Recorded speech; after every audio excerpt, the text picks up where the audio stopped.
জুলাই ঘোষণাপত্র রাজনৈতিক দলগুলোর দাবি, জনতার প্রত্যাশার এক দলিল।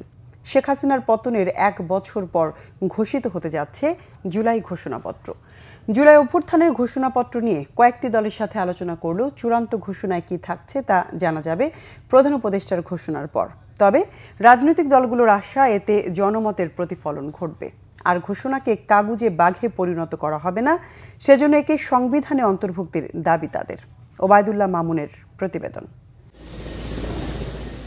২০২৪ সালের ৫ আগস্ট ছাত্র জনতার অভ্যুত্থানে পতন ঘটে তৎকালীন প্রধানমন্ত্রী শেখ হাসিনার। দেশ ছেড়ে পালিয়ে যান তিনি।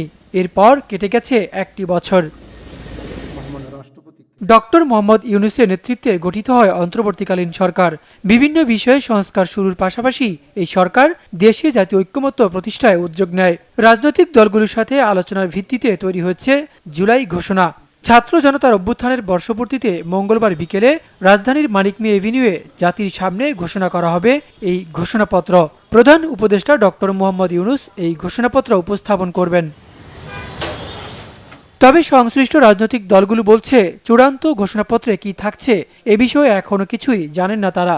জামায়াত বলছে, ঘোষণাপত্রের খসড়ায় সাদামাটাভাবে তুলে ধরা হয়েছে জুলাই বিপ্লবকে।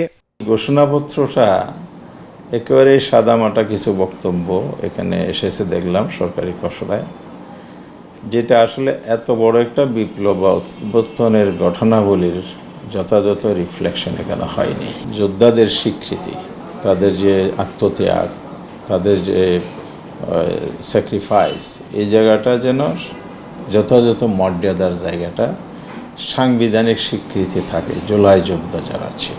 জুলাই ঘোষণাপত্রকে স্বাগত জানালেও এনসিপি বলছে, জুলাই ঘোষণাপত্রকে কাগুজে বাঘে পরিণত করতে দেবে না তারা। সংবিধানে অন্তর্ভুক্ত করার জোর দাবি তাদের। সরকার জুলাই ঘোষণাপত্র, জুলাই সনদ প্রণয়ন করবে। আমরা সরকারের কাছে উদাত্ত কণ্ঠে আহ্বান রাখতে চাই, জুলাই ঘোষণাপত্রকে সাংবিধানিক স্বীকৃতি প্রদান করতে হবে। 1 বছর পর দেওয়া হলেও এই ঘোষণাপত্র জাতির ইতিহাসে এক অমূল্য সম্পদ হয়ে থাকবে এবং আগামীর বাংলাদেশ বিনির্মাণের পথরেখা নির্দেশ করবে, এমনটাই আশা সবার। ওবায়দুল্লাহ মামুন, বাংলা ভিশন, ঢাকা।